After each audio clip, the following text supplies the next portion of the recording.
Bom dia, queridos. Que a graça e a paz do Senhor Jesus seja plena em vossos corações. Que o Eterno abençoe você e sua família. Irmãos, hoje chegamos ao 6º dia de exposição do primeiro livro de Samuel. E estarei expondo os capítulos de 17 a 19. Vamos orar.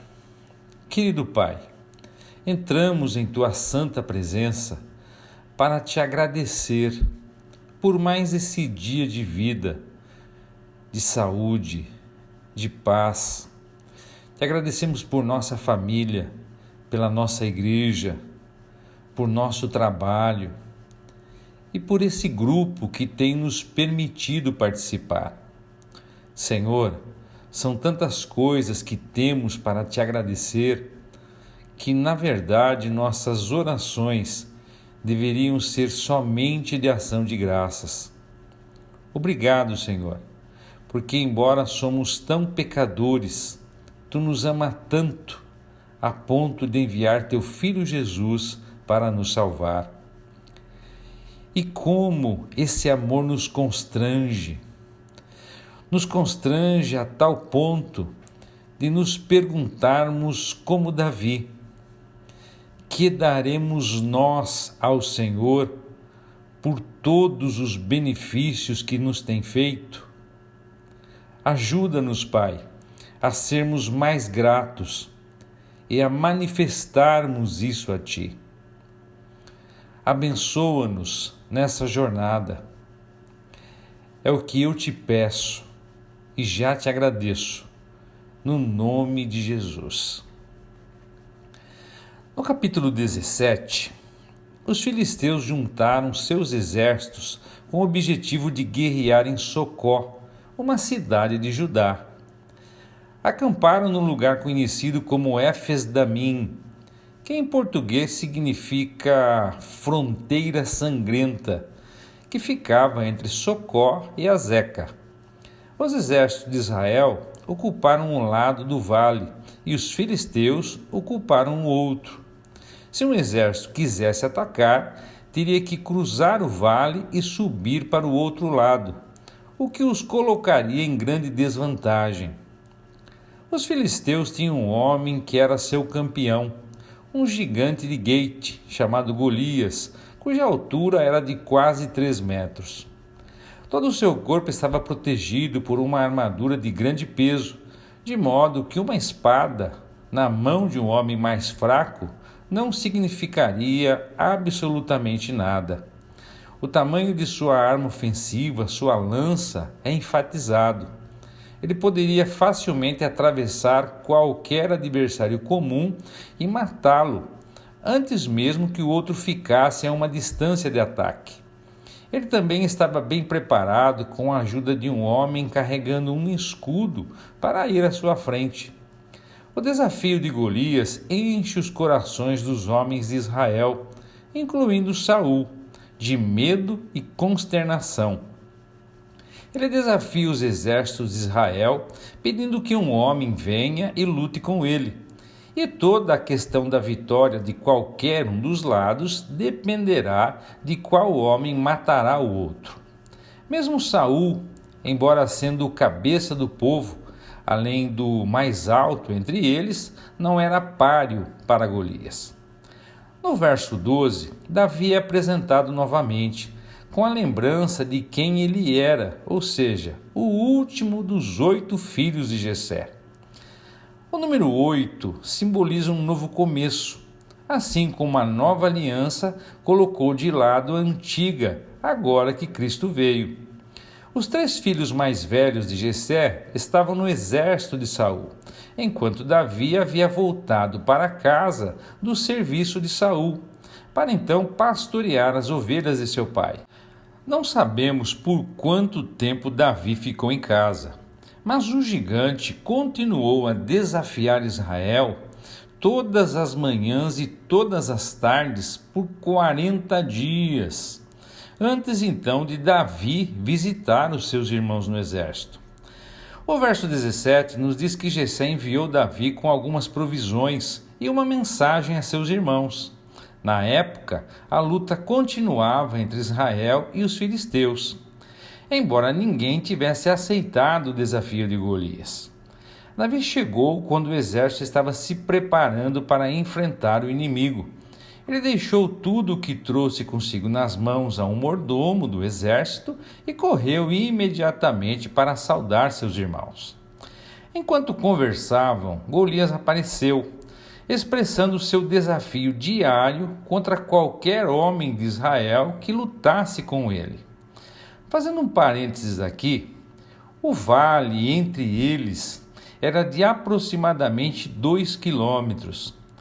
Imaginem o que é um guerreiro gigante gritando nervoso a ponto de sua voz ser ouvida por todo um exército a 2 quilômetros de distância. Isso só fazia com que os homens de Israel recuassem ainda mais de medo. As palavras no verso 25 expressam esse medo, mas são uma resposta à pergunta de Davi registrada no verso 26. Davi não tem medo do gigante em seu questionamento, pois ele pergunta: quem é este filisteu incircunciso para que desafie os exércitos do Deus vivo? Devemos perceber que todo o exército de Israel acreditava que Golias estava os desafiando, por isso tinham tanto medo. Porém, Golias, mesmo com seu tamanho formidável, não fazia qualquer diferença para Davi, pois quando ele desafiava os exércitos de Deus, é a Deus quem ele estava desafiando, não aos homens. Davi fica sabendo que aquele que lutasse e matasse Golias seria muito enriquecido pelo rei, receberia a filha do rei como esposa e teria a casa de seu pai isenta de impostos em Israel. Talvez essa terceira recompensa tenha sido o motivo de Saul indagar mais tarde sobre quem era o pai de Davi. Davi é um tipo de Cristo e também ilustra a obra de Cristo em seu povo durante a presente dispensação da graça, pois Cristo não está reinando, muito embora tenha sido ungido. Davi então faz perguntas e também fala claramente em sua confissão sobre o Deus vivo. Isso mostra sabedoria humilde e fé firme e decidida. O questionamento de Davi e seu falar em nome do Deus vivo despertaram a animosidade de seu irmão mais velho, Eliabe, que evidentemente tinha inveja de Davi por ter sido ungido anteriormente por Samuel. Eliabe não estava preparado para fazer nada pela fé em relação ao desafio de Golias e não gostou de pensar em seu irmão mais novo que estava sugerindo uma atitude. Ele fala insultuosamente a Davi: por que você desceu? E com quem você deixou aquelas poucas ovelhas no deserto? Eu conheço a sua pretensão, a sua insolência e a maldade do seu coração, porque você desceu para ver a batalha. Davi, entretanto, usa uma resposta suave. Ele viera porque seu pai o enviara. Havia algo de ofensivo no que ele havia feito ou dito? Assim também, o Senhor Jesus não respondeu com raiva a Israel, seus irmãos segundo a carne, quando o trataram com desprezo injusto. Mesmo assim, ele não desistiu de fazer aquilo para o qual Deus o havia enviado. Quando Saul ouviu como Davi falava entre o povo, pelo menos não o tratou com desprezo. Após 40 dias de desafios de Golias, ele estava pronto para agarrar qualquer esperança de derrotar o gigante. Ele chamou Davi, e Davi imediatamente lhe disse que Israel precisava ter coragem. Ele iria lutar contra o filisteu. Saul objeta que isso era impossível para um jovem como Davi, enquanto Golias era um homem de guerra já experiente. Davi então tinha todas as probabilidades contra ele. Mas a confiança de Davi não foi abalada com o comentário de Saul. Ele informou a Saul de 2 ocasiões em que ele estava cuidando das ovelhas de seu pai, uma de um leão roubando um cordeiro e a outra de um urso fazendo o mesmo. Em cada caso, Davi perseguia o animal, atacava-o e matava-o. enfrentando-o de frente. É importante observarmos que Davi não fez isso para exibir sua própria força. Na verdade, provavelmente não havia testemunhas disso. Foi sua preocupação com o rebanho de seu pai que o moveu, e Deus o fortaleceu por causa disso. Davi, portanto, fala com tranquila certeza. E o filisteu, então, na fala de Davi, teria o mesmo destino que o leão e o urso, porque havia desafiado os exércitos do Deus vivo. Mas isso não aconteceria porque Davi fosse mais capaz do que qualquer outro do exército. Mas aqui o Deus vivo certamente interviria e libertaria Davi. Mesmo assim, Saul achou necessário que Davi fosse protegido por uma armadura, que no caso era a sua. Isso parecia muito sensato, mas Davi não estava acostumado a tal coisa, muito menos a usar a armadura de um homem muito maior que ele. Davi dispensou a armadura e levou consigo apenas um cajado, uma funda e 5 pedras lisas em uma bolsa de pastor. Quando Golias vê Davi se aproximando dele, sem armadura ou espada, ele fala a Davi com desprezo. Ele era um cachorro que alguém deveria ir até ele com varas, e amaldiçoou Davi por seus deuses. Ele lhe diz com desdém que dará sua carne às aves do céu e às feras do campo. A resposta de Davi não mostra nada do mesmo espírito, pois ele não vem com espada e lança como Golias, mas em nome do Senhor dos Exércitos, o Deus dos exércitos de Israel, a quem Golias havia desafiado. Davi fala com respeito, mas com firmeza, com a convicção de que o Senhor entregaria Golias em suas mãos. Ele diz: hoje mesmo Yahvé te entregará em minhas mãos, eu te ferirei e te deceparei a cabeça, e darei o teu corpo e os cadáveres do teu exército filisteu às aves do céu e aos animais selvagens.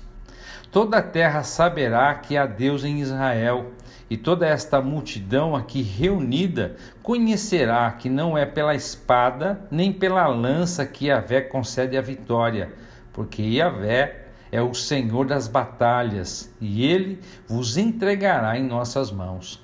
Golias partiu e avançou em direção a Davi, que correu ao encontro do grande filisteu.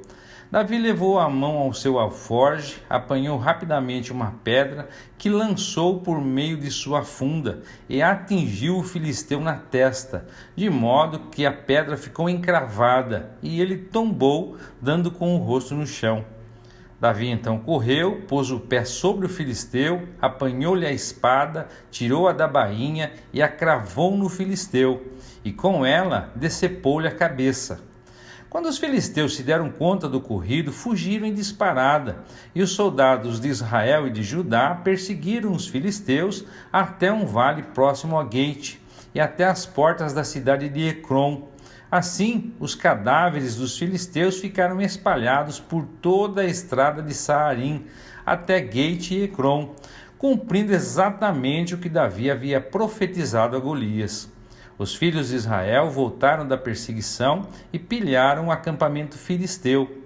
Davi apanhou a cabeça do filisteu e a levou a Jerusalém, e as suas armas ele as levou em sua tenda. E aqui temos algo interessante.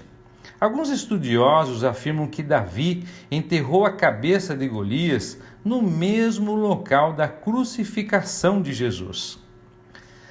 Bom, ao que parece, até a batalha com Golias, Davi era alguém irrelevante, pois mesmo tendo sido arpista e escudeiro do rei, quando Saul viu Davi avançando para enfrentar o filisteu, questionou a Abner: Abner, de quem aquele jovem é filho?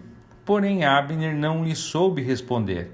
Então Saul mandou que se informasse a respeito do rapaz. Assim que Davi retornou, ainda com a cabeça de Golias em suas mãos, Saul lhe perguntou: Moço, de quem és filho? Ao que Davi lhe respondeu: De teu servo Jessé, o belemita. No capítulo 18, Jonatas, o filho de Saul, contrasta com seu pai. Ele estava presente enquanto Davi conversava com Saul. Sem dúvida, a vitória de Davi atraiu Jonatas, mas as palavras de Davi o conquistaram. Ao ouvi-lo, amou-o com sua própria alma. O verso 2 mostra que Saul estava feliz de empregar Davi regularmente como seu servo, depois de tê-lo servido tão bem. Mas Jonatas não pensava em Davi como um servo, mas como seu melhor amigo. Então fez com ele um pacto, embora nada seja dito sobre o lado de Davi nessa aliança. Mas Jonatas se despiu de seu manto e o deu a Davi. Mais do que isso, ele lhe deu suas vestes, sua espada, seu arco e até mesmo seu cinto. Essa foi uma declaração clara de que ele estava lá e estava entregando todos os seus direitos reais em potencial a Davi. Em vez de suceder a seu pai, ele abriria a mão de seus direitos ao trono para Davi.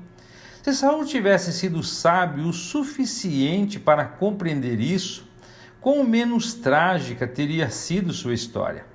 Por um curto período de tempo, pelo menos, Saul apreciou o serviço de Davi. Davi deu testemunho de verdadeira devoção ao Senhor, indo obedientemente onde Saul o enviava e se comportando com sabedoria. Seu caráter e qualificações eram tais que Saul lhe deu uma posição sobre seus homens de guerra. Mas não apenas eles. Todo o povo reconheceu a capacidade de Davi para isso. O verso 6 fala de uma época, evidentemente mais tarde, quando Davi estava voltando da matança dos filisteus. Aparentemente, Davi foi enviado e conquistou uma vitória, na qual Saul teve pouca ou nenhuma participação. As mulheres vieram comemorar a vitória com cânticos e danças, que não foram exatamente diplomáticas em cantar na presença de Saul, que Saul havia matado seus milhares e Davi a seus 10 milhares. A maré da opinião popular estava evidentemente virando na direção de Davi. Isso alarmou e irritou Saul. Samuel havia dito a Saul que Deus daria seu reino a outro, e Saul percebe os sinais de que Davi poderia muito bem ser esse outro homem. Esta foi outra oportunidade para Saul abdicar voluntariamente e dar o reino a Davi. Mas em vez disso, ele observou Davi com desconfiança, em busca de quaisquer sinais de que ele pudesse desejar o trono. Claro, o próprio Davi não mostrou tal inclinação. Foram apenas os fatos de seu caráter e habilidade que falavam tão alto a Saul quanto ao povo. Davi continuou a servir a Saul com alegre sujeição. O ciúme de Saul por Davi deu ocasião ao espírito maligno da parte de Deus para perturbar Saul novamente, de tal maneira que ele profetizou. Para acalmá-lo, Davi tocou novamente sua harpa para Saul.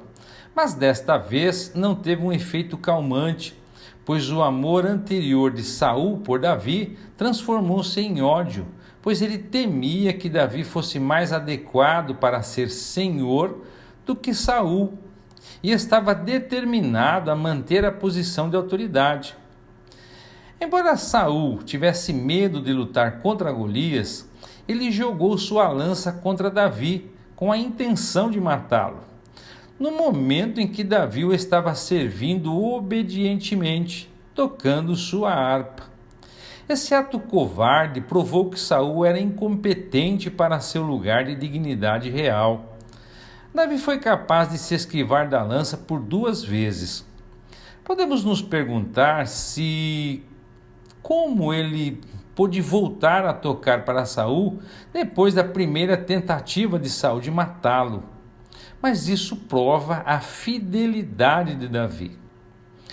O fato dele ter se desviado dos ataques de Saul aumentou ainda mais a evidência de que o Senhor estava com Davi e não com Saul. Isso ainda aumentou mais o medo de Saul por ele, de modo que o afastou para alguma distância, tornando-o capitão de mais de 1000 homens. Mas embora ausente da presença de Saul, Davi não podia ser escondido aos olhos do povo. Ele saía e entrava diante do povo. o que implica um testemunho claro e honesto. Ele não tinha nada a esconder. No verso 5 é dito que Davi se comportava com sabedoria. Agora, no verso 14 é adicionado em todas as suas maneiras. Esse comportamento sábio apenas aumentou o temor de Saul por ele, em vez de incorrer em seu respeito e gratidão, como acontecia com o povo. Eles amavam Davi por causa disso. Uma reação perfeitamente normal e correta, em contraste com a loucura anormal de Saul. É claro que Saul sabia que Davi era muito estimado pelo povo. Então ele recorreu à sutileza de oferecer sua filha mais velha, Merabe, a Davi, se ele se mostrasse valente nas batalhas do Senhor. Certamente Davi tinha motivos para desconfiar disso, pois Saul já havia prometido sua filha ao homem que matasse Golias. Saul esperava que Davi fosse tão ousado em suas batalhas que pudesse ser morto pelos filisteus. No entanto, Davi mostrou um espírito humilde ao protestar que não se considerava digno de ser genro do rei. Chegou o tempo em que Davi provou ser capaz de cumprir a tarefa que Saul lhe designara e, portanto, tinha o direito de se casar com Merabe. Mas Saul novamente se mostrou indigno de confiança, dando Merabe a outro homem. Mas outra das filhas de Saul, Mical, amava Davi, e Saul ficou muito satisfeito com isso. Não porque pensasse na felicidade de sua filha, mas porque isso poderia levar Davi à morte. Ele queria que sua filha fosse uma armadilha para Davi. Enganosamente, ele ordenou a seus servos que contassem a Davi, como se fosse confidencialmente, que Saul realmente tinha Davi em alta conta e ficaria muito feliz em tê-lo como genro. Davi deveria ter suspeitado disso, já que Merabe havia sido prometida a ele, mas entregue a outro. Mas isso não parecia ser uma questão para ele, porque ele se considerava indigno de ser genro do rei, sendo um homem pobre sem reputação. O rei Saul usou isso a seu favor, instruindo seus servos a dizerem a Davi que ele não exigiria nenhum dote, exceto 100 prepúcios dos filisteus. Saul tinha em mente e esperava que Davi fosse morto ao tentar matar tantos. Mas Davi dobrou o número para 200, matando os homens e trazendo seus prepúcios a Saul. Saul dificilmente poderia voltar atrás dessa promessa, e Davi recebeu Mical como sua esposa. Embora Davi agora fosse genro de Saul, isso não fez com que Saul o tratasse com mais gentileza. O fato de saber que o Senhor estava com ele e que Mical o amava só aumentou o medo de Saul de Davi e sua animosidade contra ele. É notado no verso 30 que os comandantes dos filisteus saíram, evidentemente com o objetivo de atacar Israel. Mas em cada caso Davi se comportou com mais sabedoria do que todos os servos de Saul, de modo que seu nome foi muito estimado. No capítulo 19, Saul diz a Jonatas e todos os seus servos sua intenção de matar Davi. É óbvio que nenhum servo sensato teria aprovado isso. Jonatas, entretanto, amava Davi e o alertou sobre as intenções de seu pai. Mas mesmo assim, Jonatas pensou que poderia argumentar com ele e persuadi-lo de que Davi não era um inimigo, mas um verdadeiro amigo. Ele aconselhou Davi a permanecer escondido de Saul, enquanto ele intercedia por Davi junto com seu pai. Jonatas então falou bem de Davi a Saul. Ele diz a seu pai que Davi não o prejudicou de forma alguma e que seu serviço por ele foram muito bons, incluindo arriscar a sua vida contra Golias, o que fez Saul e todo o Israel se alegrarem. Jonatas insiste com seu pai que, visto que ele próprio se alegrou com a vitória de Davi sobre Golias, certamente não deveria mudar de ideia e dar ordens para matar a Davi. Ele conclui dizendo que isso seria pecar contra sangue inocente, pois não havia justificativa para a morte de Davi. Saul não apenas cede, mas jura pelo Senhor que Davi não seria morto. Jonatas, portanto, traz Davi de volta à sua posição anterior na companhia de Saul. Mas podemos ter certeza de que Davi estaria continuamente em guarda a partir desse momento, pois a experiência o ensinou a ser cauteloso. Outra guerra ocorre. Davi lidera os exércitos de Israel, realizando uma grande vitória, com muitos filisteus mortos e o restante fugindo. Mas em vez de fazer com que Saul apreciasse e honrasse a Davi, isso causou muito ciúme e muito mais profundo em Saul. O verdadeiro inimigo de Saul era o seu próprio orgulho, que abriu a porta para o espírito maligno influenciá-lo contra Davi. Deus, em seu governo soberano, permitiu isso por causa da teimosia de Saul. Saul recusou o Espírito de Deus, portanto, ele deve aprender por experiência que ele realmente escolheu um espírito do mal. Essa experiência deveria ter alertado sua consciência, despertando-a e conduzindo Saul ao Senhor, mas ele não se rendeu a Deus. Mais uma vez, Saul atira sua lança contra Davi com a intenção de matá-lo. Qual mesmo foi o juramento que ele havia feito a Jonatas sobre Davi? Ele não disse que Davi não seria morto? Essa quebra de seu juramento mostra a dolorosa incapacidade de Saul de governar os homens.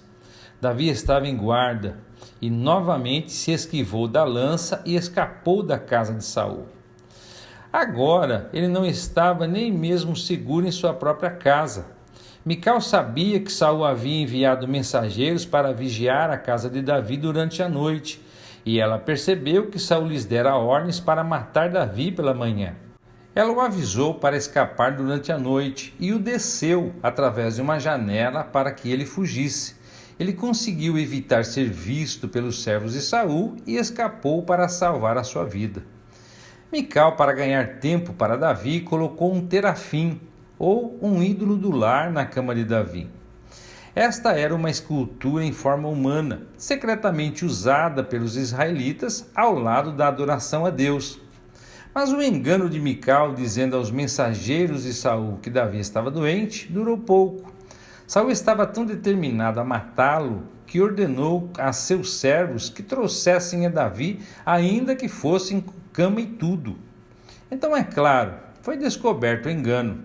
Saul ficou chateado com sua filha porque ela havia ajudado seu próprio marido.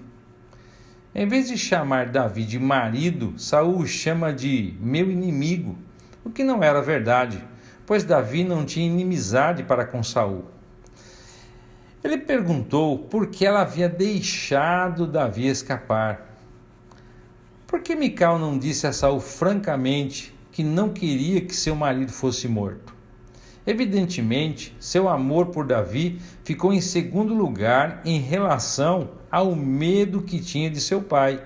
Então ela mentiu para ele, dizendo que Davi havia ameaçado matá-la se ela não o deixasse ir. Que fraqueza patética era essa! Que contraste com a ousada defesa de Davi diante de Saul, feita por seu irmão Jonatas. O mero ciúme tornara Saul um inimigo cruel de Davi. E Davi é praticamente expulso como fugitivo para o deserto. Ele foi a Samuel em Ramá e relatou os absurdos de Saul contra ele. Davi ficou morando com Samuel em Naiote, nas vizinhanças de Ramá.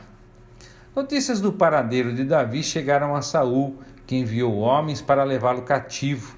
Entretanto, a busca de Saul é em vão e ele é incapaz de tocar o ungido do Senhor. O poder divino estava totalmente a favor de Davi e o próprio Saul, despido e nu, deitado a noite toda e o dia todo, tem que dar testemunho disso. As escolas de profetas, colocadas sob a direção de profetas experientes e aprovados, proporcionaram aos homens mais jovens a oportunidade de se qualificarem para cumprir os deveres do chamado profético.